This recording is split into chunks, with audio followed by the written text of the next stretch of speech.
إن الحمد لله نحمده ونستعينه ونستغفره ونعوذ بالله من شرور أنفسنا ومن سيئات أعمالنا من يهديه الله فلا مضل له ومن يضلل فلا هادي له وأشهد أن لا إله إلا الله وحده لا شريك له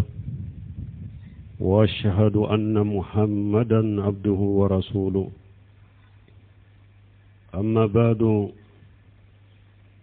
أيها المسلمون اتقوا الله تعالى حق التقوى واعلموا أن نبيكم صلى الله عليه وسلم ما لحق برفيق الأعلى إلا ترك أمته على المنهاج الواضح والصراط المستقيم قال تعالى وأن هذا صراط مستقيم فاتبعوه ولا تتبعوا السبل فتفرق بكم عن سبيله ذلكم وصاكم به لعلكم تتقون وقال صلى الله عليه وسلم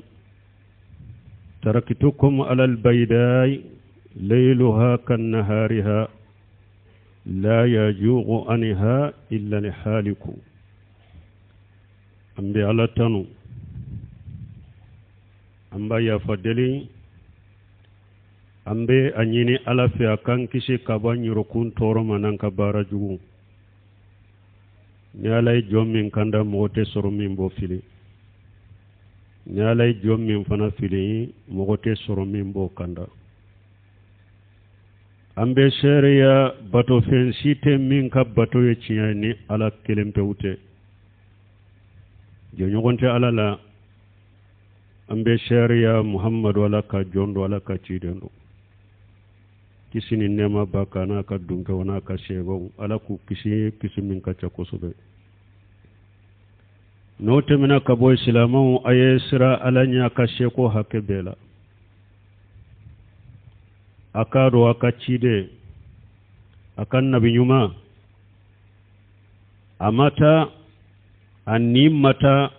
arijanna yoro korotale na abada kasa foya kamanton to sira jelende ka ayu to sira de ka fana sira mintilelendo alako qur'ana kono wa anna haja sirati mustaqima fattabi'uhu wala tattabi'u subula fatafarraqa bikum an sabili alako ciden ni sira minnana ko de ale alaka sirai na tilelendo ko beka tugo de ko de kwa kana tugu sira misenu ko nu baw fara kabo ala kasira tirele macide ni sira minana nunun de woshiya kanunye ni ala be woshiya ke nuye awuye unake sababu ye ana sira lanye ciden fana ko ako tarakitukum alal baydai ليلها كنهارها لا يجيغ عنها باد إلا هالك تيدن كو نياوتو سيرا جيلنكا سيرامي أسونا تلبي دي كلنة ديبتالا أسونو تلبي كلنة أكو مغشيتي جنة كابون نسيراي منة تيدن كوفي فو مغو حلاكيلو بلو نسيراو ni sira cirenyo jamakulu do tanuku iranna ulu do tumbe sira yinka ambe kake sira yinka komi ulu nyogo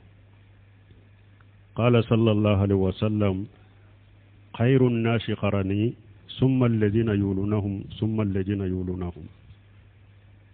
ako alekam mantum kaso hera ma alekam mantum mo munun kanyi katema alekam mantum beka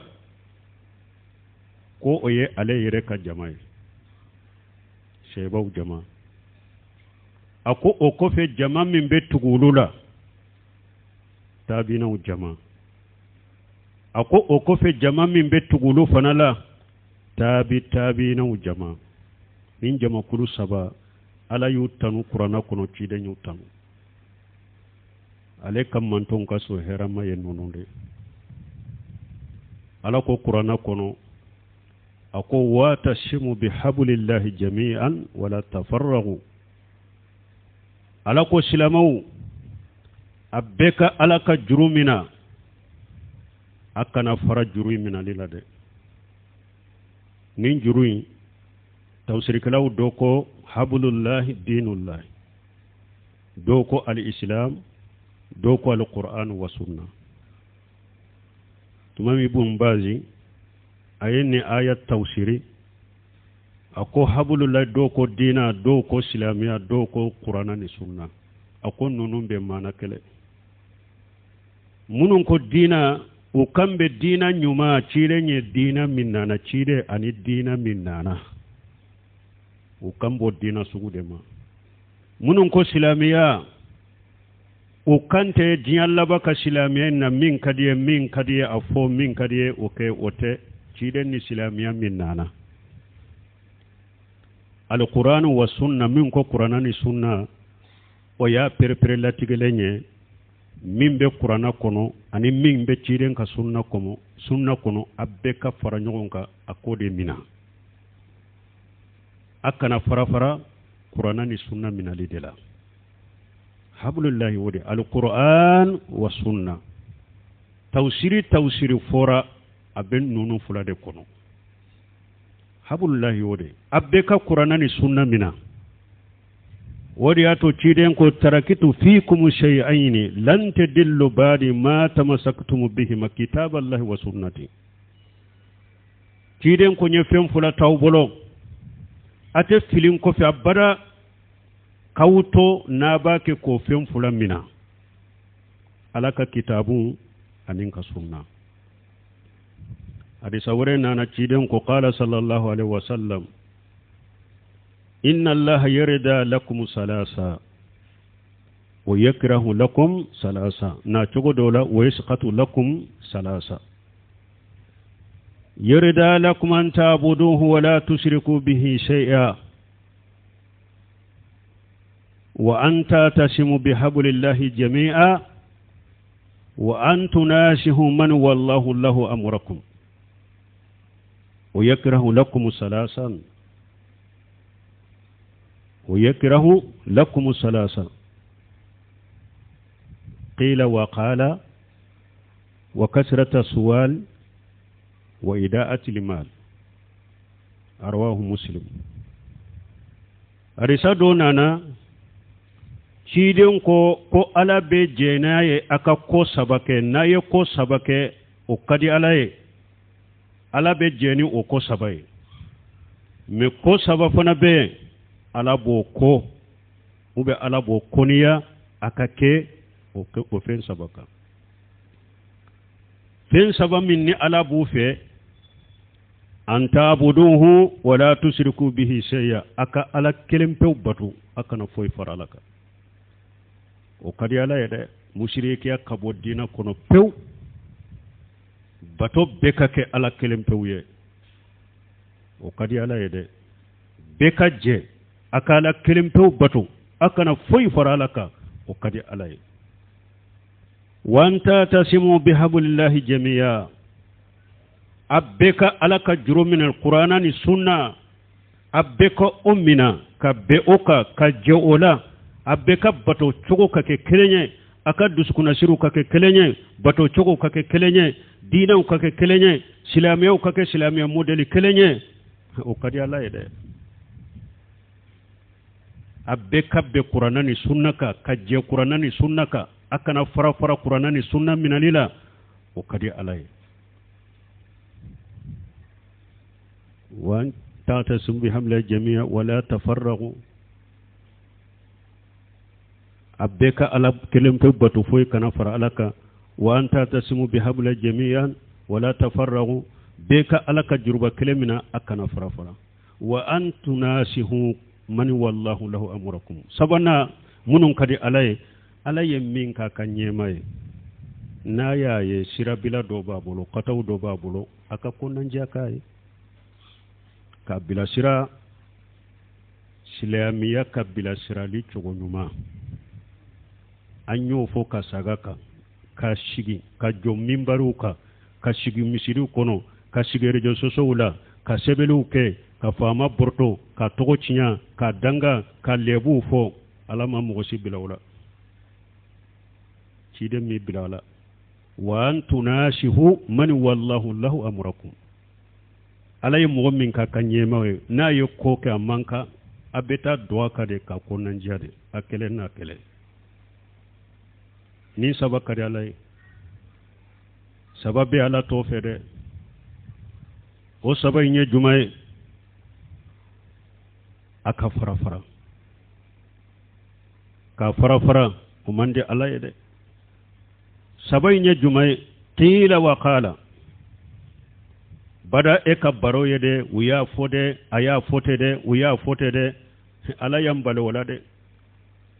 parce que o ye nɛn ka bana dɔ de ye qila wa qala bada barodaw foyi tɛ foyi karasa y'a fɔ tɛ u y'a fɔ tɛ ala t'o fɛ dɛ parce que o bɛ hadamaden kɛ nkalontigɛla de ye k'i kɛ nɛmimɛ ye k'i kɛ kɔrɔfɔlikɛla ye ala t'o fɛ dɛ bada a y'a fɔ jamana ninnu fana falen de o de la réseaux sociaux falen de o de la a y'a bɔn tɛ a y'a dɔn tɛ a y'a fɔ tɛ a y'a fɔ tɛ ala t'o fɛ wa kasirata sual delili caman ala t'o fɛ wa ida'atil mali nafolo tiɲɛ ala t'o fɛ balimaw n'an ye nin kuranna kɔrɔ lajɛ ani hadisa an bɛ mɔgɔw dɔw ka mɔgɔlafili dɔ k'u ka mɔgɔla ɲagambi dɔn a mɔgɔw dɔw b'u danbe ka taa sunna ma u b'u danbe ka taa dɔɔni ma jama dalajɛ yɔrɔw la min bɛ fɔ ye silamɛw an ka fara ɲɔgɔn kan silamɛw an ka ɲɔgɔn minɛ sunnamɔgɔw an ka fara ɲɔgɔn kan sunnamɔgɔw an ka ɲɔgɔn minɛ silamɛw bɛ fara ɲɔgɔn kan min kan e m'o fɔ silamɛw bɛ fara ɲɔgɔn kan juman kan e m'o fɔ e ye mɔgɔ la ɲagambila de sunnamɔgɔ an ka ɲɔgɔn minɛ an ka fara ɲɔgɔn kan sunnamɔgɔ bɛ fara ɲɔgɔn kan min kan u bɛ ɲɔgɔn minɛ min kan e m'o pɛrɛpɛrɛ latigɛ o ma fɔ e ye mɔgɔ lafilila ni mɔgɔ ɲagambila de tuma min ala yɛrɛ ye fara ɲɔgɔn kan ko fara ɲɔgɔn kan a y'a fɔ a ye fara ɲɔgɔn kan a bɛ fara ɲɔgɔn kan min kan ala y'o bange de wa tasimu bihablillahi jami'a ala ye hablillahi de fɔ ciden fana ye hadisa min fɔ ko saba ka di ala ye ko wa an tasimu bihablillahi a bɛ fara ɲɔgɔn kan min kan ala y'o fɔ de a bɛ fara ɲɔgɔn kan min kan ciden y'o fɔ de mun na e fana tɛ se k'o fɔ silamɛw bɛ ka fara ɲɔgɔn kan kuranna ni sunna la sunnamɔgɔw bɛ ka fara ɲɔgɔn kan kuranna ni sunna kan sunnamɔgɔw bɛ ka fara ɲɔgɔn kan tiɲɛ kan silamɛw bɛ ka fara ɲɔgɔn kan tiɲɛ kan mun na e tɛ se ka nin fɔ a ye dɔw da kelen fɛ an ka dɔ da kelen fɛ an ka bɔ da kelen fɛ da caman de don e ma da yira mɔgɔ la o tɛ mɔgɔ la ɲagami ye an ka dɔ da kelen an ka bɔ da kelen fɛ daw fana ka ca de e ma da yira mɔgɔ la ɲagambila de ye an bɛ don da kelen min fɛ an bɛɛ bɛ don da kelen min fɛ an bɛ bɔ da kelen min fɛ i b'o yira na de kɛ parce que daw de ka ca ala ka da ala ye da min yɛlɛ ciden ye da min yɛlɛ an bɛɛ bɛ don o de fɛ an bɛɛ ka bɔ o fɛ mais e ka da yɛlɛlen in tɛ nin ka da yɛlɛlen in tɛ nin ka da yɛlɛlen in tɛ ala ka da yɛlɛlen ciden ka da yɛlɛlen a y'o de yira mɔgɔw la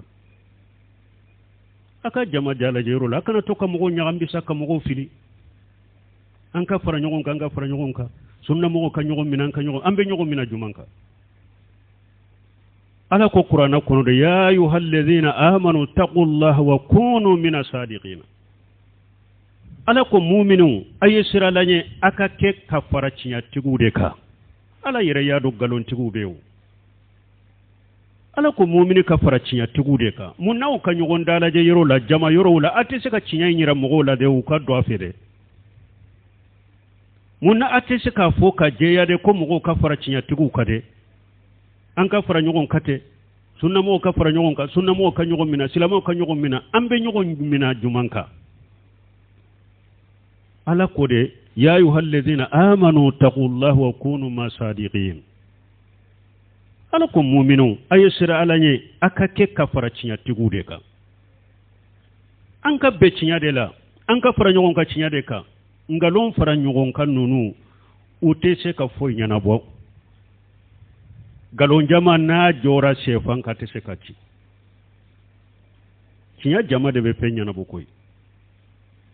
barakallahu li wa lakum fil qur'ani al hakim wa nafani wa iyyakum bima fi min al dhikri al hakim aqulu qawli hadha واستغفر الله لي ولكم ولسائر المسلمين من كل جنب واستغفروه إنه هو الغفور الرحيم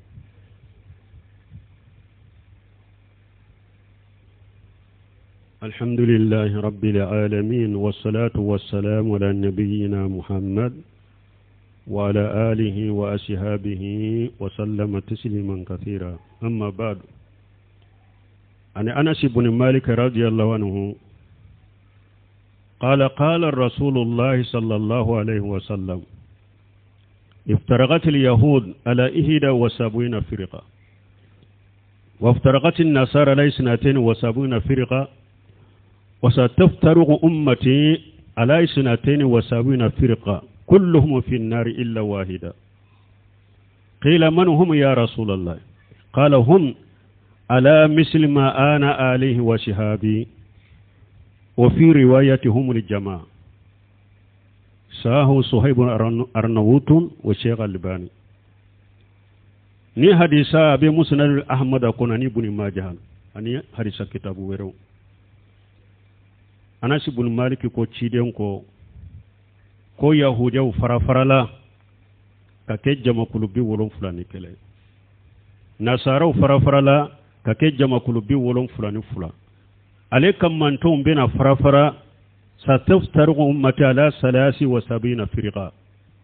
ko ale kam manton bena fara ka ke jama kulu bi wolon fula ani saba ko me jama kulu bi wolon fula ni fula ko bebe tasuma de kono ko jama kulu kelen de be kisi sebon ko cide ma o jama kulu kelen be min be kisi ulu ye jonye akon nenin ka seba be minka dusuku nasiru munu ni bato chugo munu nenin ka seba be minka ni mogo munun kera oka ulu de jama kulu kisilenya na chugo werela ako jama ulu de jamai mana munu farala nyogon ka chinyaka shebon tabinau nin jama kulu sabatum be minka ni mogo munu nyomina ukera oka ulu de kisilendo sino jama kulu tobe be tasuma kono mbali mo ne ciden ko jama be fara ayato fara linde na mawa nko aye boda de fo jama kulu min kisilendo ni mogo kanka nyini ka douala nko cide nyo yirade munna ube mogo la firila jama da yero lade anka fara nyogon kanga fara nyogon anka nyogo mina fara nyogon ka be ke min ka cide nya fode kishi be jama kulu min na cide nya fodo kishi be tasira min na cide nya bangere munna utese ko bange aka mogo la nyagambi dabila cide na ka shebo tumbe min ka ambe ka je kode mina ambe je odela ni mogo min masuko o mina ere faralaw munun ko cide na ka shebo ta ulu be lesiri de ka emin banna ko be sira wore kriye ka bo yire yede farala aya fo ulu de ye kombe ka je ka shebo ta mina ani tabinau ciden ko de jama kulu kisilenya akoni je wa pratica yara dina kono be ko ode mina فإن تنازعتم في شيء فردوا إلى الله ورسوله إن كنتم تؤمنون بالله واليوم الآخر ألاكو أكونا ينيغون سوسو منا أيا ساقي كتا ألمنا كتيري أيا ينيغون سوسو منا أدسرا كبه أي تا قرانا لاجه قرانا يمين فابيكو منا أيا ينيغون سوسو منا أدسرا كبه أي تا تيرين كحديثة سهل ولاجه أكا تيرين كسنة لاجه مين سبتي لمبه سنة كبيكو دي منا emin tate sunna kuna bilake ambe beo me eko ete seki ka hakilina bila kwanga bete bembe seka ketea bembe ke chinya deka chidenta sallallahu alaihi wasallam ala ta chidenta qur'ana nu sunna ode yiranana jama kulu sabainde yiranana mimbe ke ko ika koka mimma keuka ante farika fuka ta jawli idafara mikrowula an ka fara ɲɔgɔn kan tɛ farika ni tɛ ciden ta ka i tɛ sunna ka ala fahamu salafu salih i da fara mikoro la an tɛ farika min ko ala ta ciden ta ala fahamu salafu salih an bɛ fara o de ka an n'o de kelen ye an ka diina kɛ ɲɔgɔn fɛ ala ko cogo di kuranna kɔnɔ والسابقون الأولون من المهاجرين والأنصار والذين اتبعوا بإحسان رضي الله عنهم ورضوا عنهم وأعد لهم جنات تجري تحتها الأنهار خالدين فيها أبدا ذلك الفوز العظيم على ما مغبروا إلى القرآن كنا نجمع كل سبات والسابقون الأولون من المهاجرين والأنصار نجمع شيبوي والذين اتبعوا بإحسان تابينو أني تابينو أني مغفوك تجيان ولنا ينجم كل سبك سرامنا إفنا تغودي والذين اتبعوهم بإحسان ألا يجمع كل سبين ديرانا وسابقنا الأولون من المهاجرين والأنصار نوني سيبوي مهاجرين ولي مكان كو الأنصار ولي مدينة كمون سنة تشيد مكة بسم الله والذين اتبعوهم تابينا ودونا ولا تابينا أني مغو تغران نجمع كل سبا حكلنا كو أو على كون نونون تغلا مغو ني على جنانيا نونوما نونون فنا جناني ني على كتاي ني على نسونجارا نونون كرو نونون نسونجارا ني على كرو ني على يا أرجانا دي بلا نونون ني كو بي بولي أرجانا من كايتا سنو كسانكانشو كرو ني ني سراي سرام من كبوكو سوبي على جمع كل سبا رفو من أو تسقو جمع كل سبعين تاسرة رمغولا جمع دالة جيرولا وقال تعالى لكم أمن يساقق رسولا من بعد ما تبين له الهدى ويتبع غير سبيل المؤمنين نوله ما تولى ونسليه جهنم وسات مسيرا من جمع كل سبعين تابولي قرآن قرآن alako akoni mɔgɔ ye ciden sɔsɔ kanda bangalen kɔfɛ ko ciden ta ye nin de ciden ye nin de fɔ ciden ye nin de kɛ a ko mɔgɔ n'i ye ciden ta sɔsɔ i ye ciden ka kanda sira sɔsɔ ka ciden sɔsɔ kanda bangalen kɔfɛ muminiw bɛ bɛnna ka min kɛ sira ye y'o bila nin ye muminiw juma ye sebaw taabinaw taabinaw nin jamakulu saba bɛnna min na dusukuna siri ni bato cogo minnu ɲa y'o o bila i taara sira wɛrɛ bɔ yɛrɛ ye ko diɲɛ ka hakilina kuraw ni wallahi ma tawalla heyo ala ko i taari yɛrɛ bila min na de ne ala b'i to o bolo mais yawmal qiyama don b'i bila jahannaba kɔnɔ e yɛrɛ taari don min na de ne ala b'i to o la de mais lagara b'i bila jahannaba kɔnɔ i ka laban yɔrɔ juguyara balimaw sira tɛ ni ciden ka sira tɛ a ye ani mɔgɔ ani jamakulu saba min yira na dɛ fo an ka tugu olu de kɔ bɛn ka kɛ nin jamakulu saba de ka taasira ka minɛ nin jamakulu saba in ye batow kɛ cogo min fo bɛn ka kɛ o de kan sinon bɛn tɛ se ka kɛ da la ten an ka bɛɛ ten an ka bɛɛ ten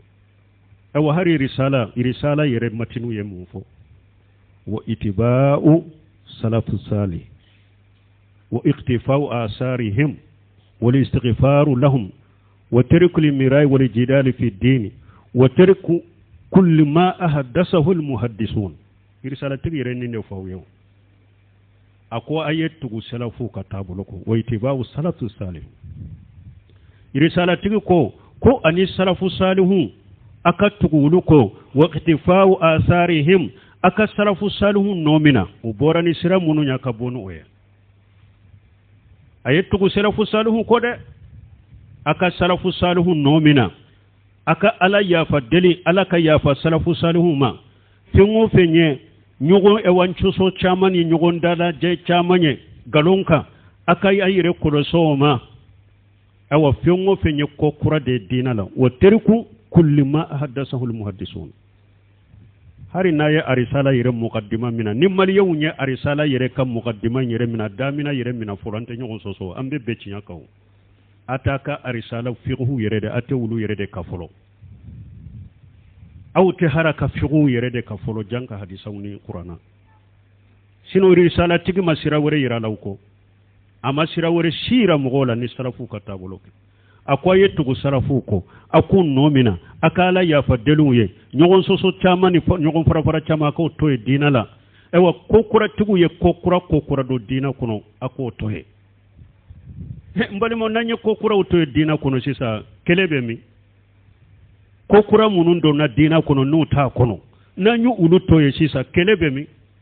farafara ben mi nyogon soso be mi kelete ye farafara te ye nyogon soso te ni kokura utora ye sisa ambe ye korole nununta salafu salu ka tabulo shebo tabina ambe ye uluta nyogon borto be mi sunna mo yerbe nyogon borto silamo yerbe nyogon borto namma ke jamakulu sabata ka ja ko ambe nyogon borto ke irisala ye min fo no be jamana kono nyogon borto be mi be ye selafu ka tabulo mina be tugura salafu ko be ye salafu no mina kokura be dina kono ambe ya toye nyogon borto be yemi nyogon borto te ye kele te ye farafara te ye mais ni ya nyogon borto ni kele ni farafara be de ala ko anka fara nyogon kam min na de o de make ciiden ko anka fara nyogon kam min na de o de make ala ko min kam mina o de ma mina ambe mo de mina ciiden ko ambe kam min mina ambe mo de mina ciiden ko ambe ka fara nyogon kam minka ambe ma fara nyogon ka o de ka ala ko anka fara nyogon kam minka ambe ma fara nyogon ka o de ya to nyogon borto o nyogon borto te ba fana de ni mo mi nyana ko nyogon borto be bare nyogon borto te bare fo jama kulu sabata ambe ka je o de la ni be make o de la amma fara nyogon ka o de la amma fara nyogon ka cinya inde ka nyogon borto inte ba ko fo kata janguli ambe ala deli nyogon borto yi ak ala ka ba farafarali ala ka ba mi aka ba munka an ka be cinyala ala ka ambe cinyala ala ka ambe cide na ka sheba utaka ani tabina uta sarafu salu ka tabulo alquran wa sunna ala ka ambe oka bali mon nambe no ka doro farafara banna kele banna nyogon borto banna men ni be makoka farafara na ni nyogon borto ni kele te bade ambe misali ya tanka sunna mo fulo munu na jamana kono chokorba fulo munu na ku benna ko chaman tumbe ulu bolo kelende tumbe ulu bolo ulu be bennen tumbe kelende ka uni cinya min nana ube bennende odeka o ke chogo nyuma ube bennen tumbe odeka me angun tade kera sisa mo kura munu nana sunna karmo kura nunu ani mo kura munu na munu dambi kata sunna ma ulu de tara ko chaman kurata kubo sori dina kono mogo sigile mogo be joma togodi kara mogo folo benna kelende kade cinya kele ulu benna odeka ni nta yoro chama ni mbo yoro chama ni kuma chama tunte ulu bolo ma ye hari ewa u kelen munun banchela tumami mogo kura munun nana sunna mogo kura munun nana uyeta chogo ni tabulo munye ubelo nu yaado anu ulu tate nyugonta uyu yere fori kulu yere sembe kerefea sunna karmo folo munu sunna chokorba folo munu be ko do be jamana kono kelen be jamana kono mo ya dode aw ko wa sunna mo ko ni ko munu nana ani ulu tumbe munu ka ko kelen kite uyu yere fosi ko bo awla kata sigu ka du kono o ba uchela ka birola aka mankanci mikro na jama dale jirola aw nya bala ko sunna mo folo chokorba bo ke o bala nku yaado aya bilade woda to yu fosi ka baw cela utara sigu ka sokuno ni saya sera minna nu tara nu yeddang tegli damina ibe alakali nunun tumbe baraka ni nincho korba ka haklina de ka suraka haklina na ka haklina be ko misanni dugu ate haklina kelena yere ambe ala delim balimo mali sunna mo wani jinya be sunna mo ala ku sage kata sunna nyumama ala ki usage kata qur'ana ni sunna ma ala fahamu salafu salih mogo munun temena nu yennu sunna mina usoke hake ku cesri sunna in defali la jamana in kono jamana in koka ambe ala deli munun suudo munun faturu ala ka hinula